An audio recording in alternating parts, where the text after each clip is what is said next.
of the people next time aren't that supportive.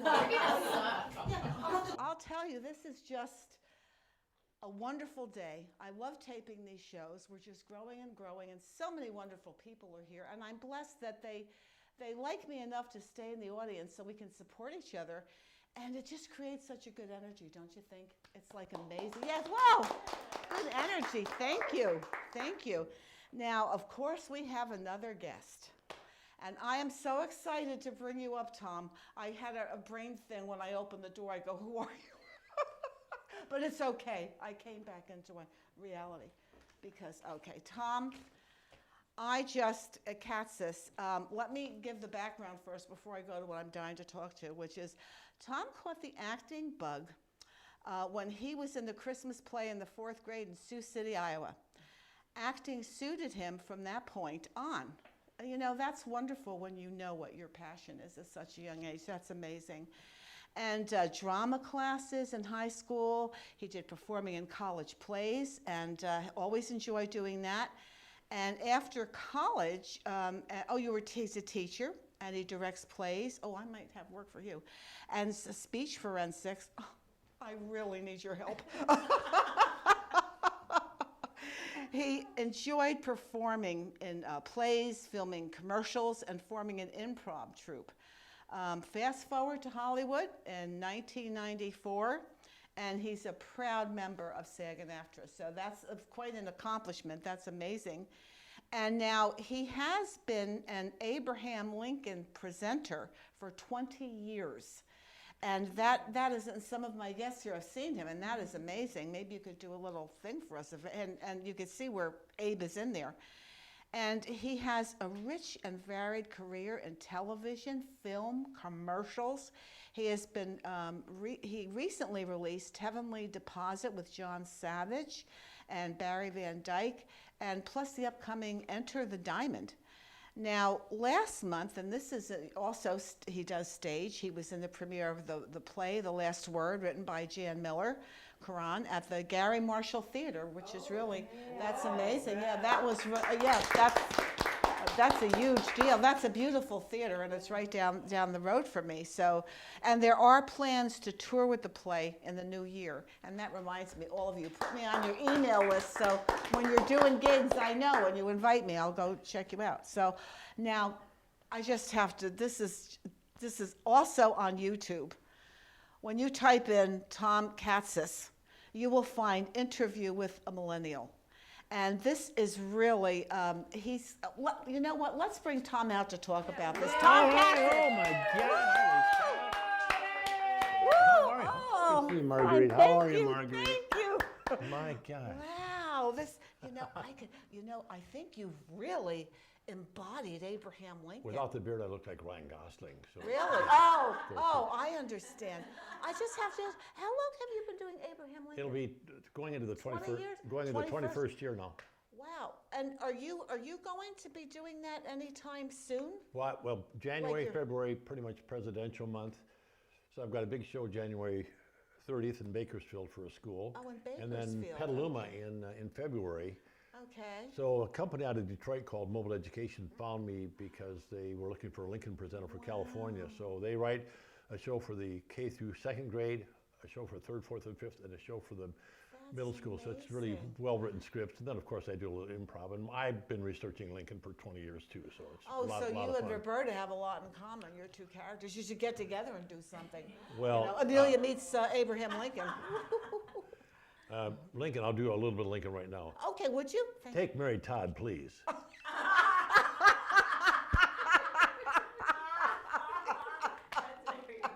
That never gets old. That's just so cool. Anything else? Well, it's interesting. I know that Roberta's going to be in your show as well because this is amazing what she's done. But when you open it up for questions from students, a 4th grader once asked me, "Why did John Wilkes Booth shoot you?" And many people who, unless they study history, don't know why. But in Lincoln's 2nd inaugural address, he said, not only should slaves be free, but they should get the vote. John Wilkes Booth was at that inaugural address. Yeah. That drove him over the edge. That freaked him out. They wanted to kidnap Lincoln a year or two before that. That plot failed. Wow. Then he decided he wanted to kill Lincoln when Lincoln said that now the blacks should even get to vote. So it was So really that interesting. was When like- the questions you get from the audience is Yeah, really, that's really yeah, very interesting. Like Roberta was saying too, you interact with the people, and it's just amazing. But I gather, if this is safe to say, that you've never run into someone that knew Abraham Lincoln. No.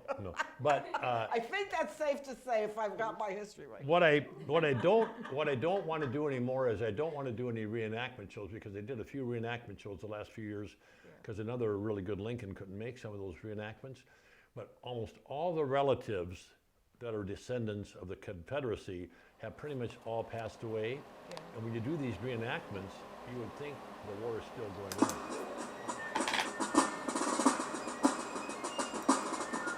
Many people thought that I was just a gangly hick from Illinois. There was a young girl who knew that I was running for president. Her name was Grace Bedell. She wrote me a letter. Mr. Lincoln, I think you'd be better looking with a beard. I walked over and I said, Mary Todd, I'm Abraham Lincoln. I want to dance with you in the worst way. What I didn't tell her was I did not know how to dance. So we got out on the dance floor, and after kicking her 3 or 4 times, she looked at me and she said, Abraham, you are dancing with me in the worst way. Too political today, Marguerite, but when Lincoln heard that Trump said he was a better president, Lincoln was spinning in his grave. Oh, and Betty, you smoke, know, smoke was emanating off the grave, oh, Betty, what? spinning Hey, so fast. You know what? I got a call. Jesus is pretty upset right now too. He's got issues. Oh no! I've made more SAG money from Lincoln than Wow, even well, though I want to be this big famous character actor the rest of my life.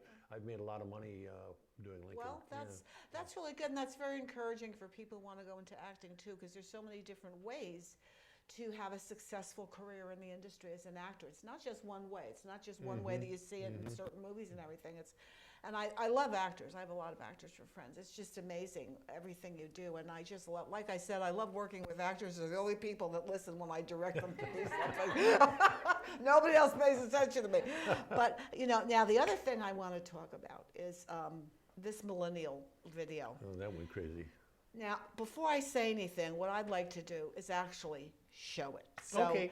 let's all look at the monitor and watch Tom's. Now, the name of this is, Interview with a Millennial, okay, and we're just watch this. It's starring it's for- Tom Katsis, Yeah, Tom Katsis, and And- we're gonna, Melissa Tucker. Melissa Tucker. She's good too. Okay, watch this. Very good. Are you adept at Excel? No. PowerPoint? No. Publisher? Not really.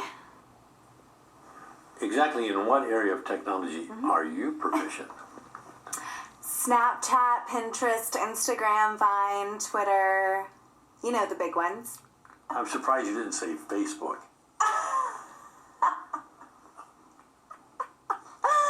That's for old people, like my parents. That's funny. Well, Amy, when you're working for me, you have to have those kind of research skills, because I'll send you things for you to comb through and get the answers and send them to me. So for that, you've got to be really good at technology. For stuff like that, no problem. I'll just ask Siri. Just ask Siri? You know, Siri tell me this, Siri find me that. We're all good at getting you the answers. Tell Siri I want you ready to go at 8 sharp each and every morning. I don't understand What don't you understand? what you just said. You don't understand be ready to go? No. You said 8, right? Yes.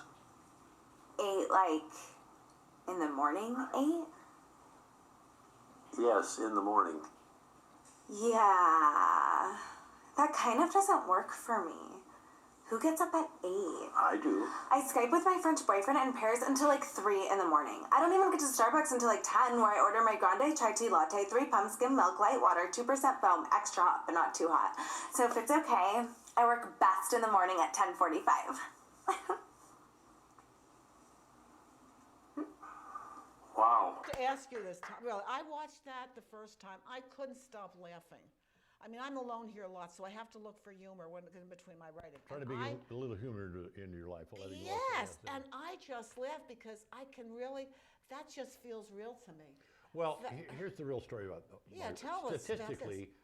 Statistically, millennials are astoundingly so talented we don't like to admit it. Mm-hmm. It was a parody, and you would have thought we kicked the millennials to the curb because everybody didn't have a child that was a millennial, but their nephew was.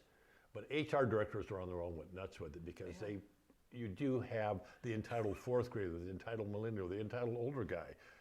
People that are, it's about people That's that are true. entitled. Yeah. But boy, I'll tell you something, people were, okay, YouTube over 8 million, Vimeo over 7 million, but worldwide, over 500 million views. That is amazing. Wow. 1/18 of the planet has seen that video. And the producer I've known from 15 years ago, Leanne Matisek from the Actors Network, she showed it to the writer, Jan Miller-Coran, and to the director, Kate Johnson. They cast me in the play off that Millennial Job interview. Wow. And from that, I got my brand new theatrical agent.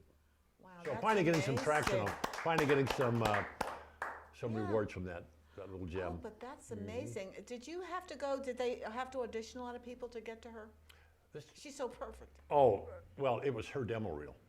When we did that, and I got my copy of the demo, I asked if I could use it. Yeah, it's your demo reel too. So I sent it to a showrunner, Mike Larson, who's done about 5 television shows, and Mike said, "Wow, when did this air?" I said, "It's a demo reel." He said, "Get that up on YouTube."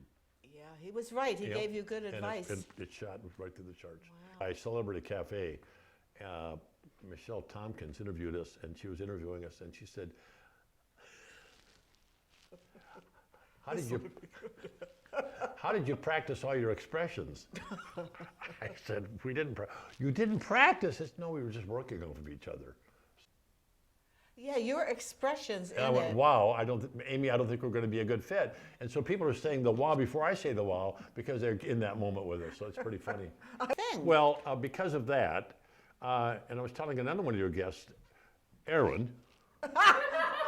I resent that look. I resent that insinuation as though I couldn't pronounce her name. Right, Erwin? Oh my God. There's a woman who saw that, who's going to be doing a mockumentary along the lines of Best in Show about food eating contests. And she wants me to be the Fred Willard. And so there may be a possibility that Erin would be perfect for this part if Melissa Tucker is not available. Yeah. Because she saw that and thinks that's what we Well, want. that is amazing. And for $10,000, I'll get it. And people that can make me, I love to laugh. I Oh, really it's do. it's So a healing. It's a healing. It is. It really is. It really Yeah. is. And so I thank you for being Thank a you guest. very I much. thank everyone that's been Thank here you. today. It's a And lot of fun. Yeah, and what did, so that's really great. Absolutely. And I I'm not appreciate keeping my acting on the down low. I want to get out there. Okay, more, so I don't have to, okay, I got you, dude. Okay, so remember to subscribe, and thank you again for being here, and Thank have a you, good thank day. you. God bless. Bye.